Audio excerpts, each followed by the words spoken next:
baka siguro gamitin natin ang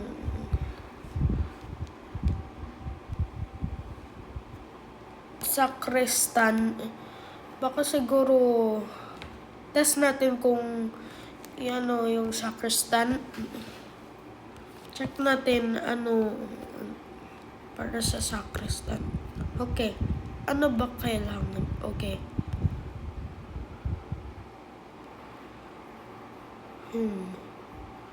Kasok.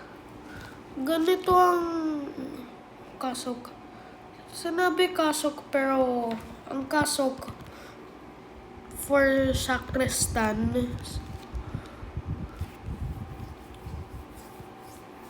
parang siya ganito, yung itim lang, parang sinusuotan ng pare. Pero gawin natin yun.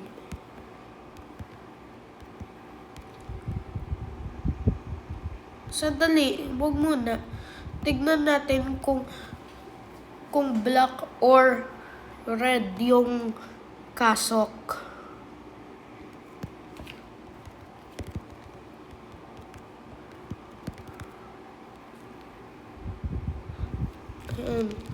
Red kasok.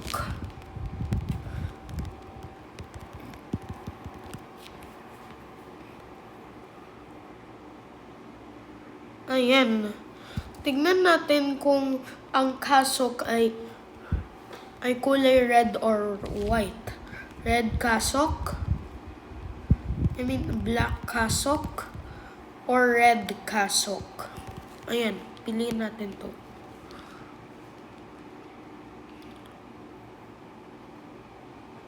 Pinili pala yung black kasok. Okay. Yan na lang yung black na kasok. Kasi itim dapat.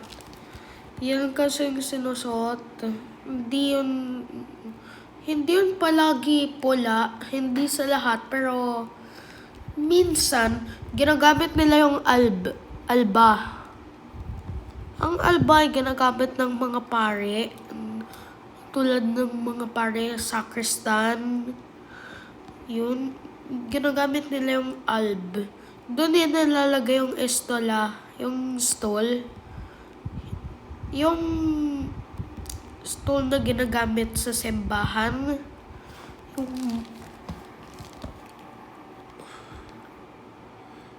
Ito yun.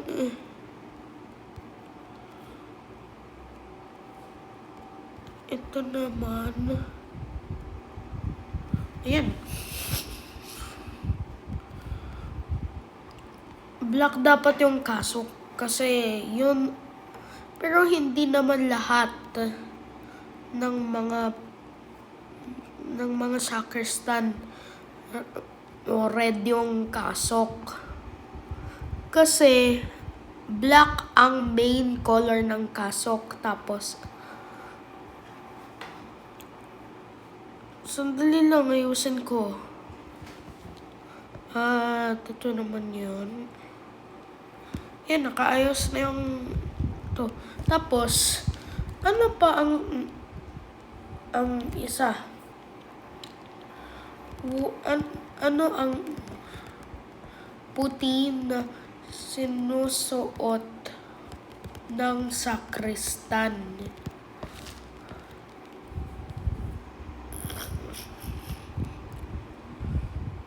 Ito yun, yung alb o alba. Pero, ito pala yung surplice.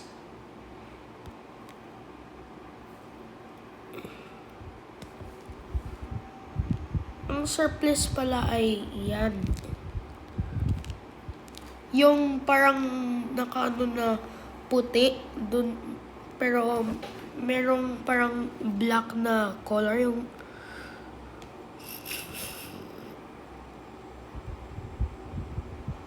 ito na lang piliin natin kasi ito ang sinusuot ng sacristan kapag nakakasok. Pero kapag naka-alb, yung albat, yan dapat yan.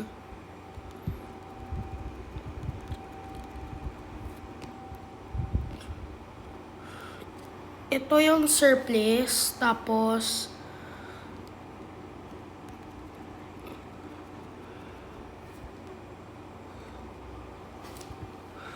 ito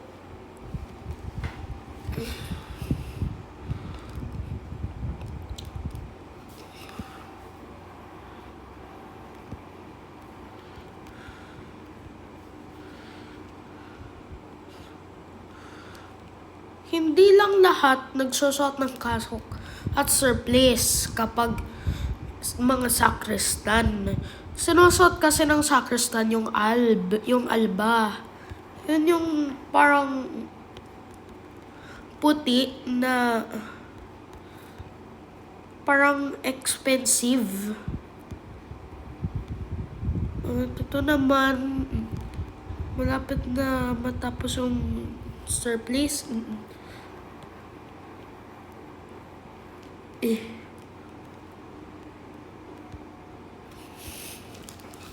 At ito na ang ating sakristan na damit. Gusto ko, pwede natin download ito.